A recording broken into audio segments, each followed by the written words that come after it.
এক ছিল এক মানুষ, নাম তার অনিরুদ্ধ।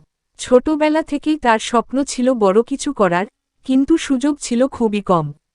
পরিবার গরিব, পড়াশোনা শেষ করতে গিয়েও মাঝপথে থেমে যেতে হয়েছিল।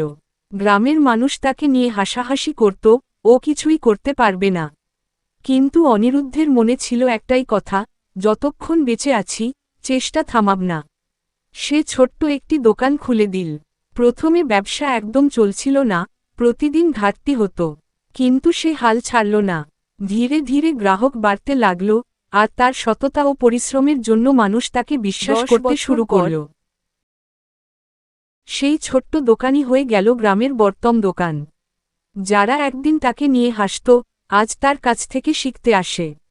অনিরুদ্ধ তখন শুধু বলতো, তুমি হারো, তখনই হেরে যাবে, যতক্ষণ চেষ্টা করছো, ততক্ষণ জিতের আশা আছে।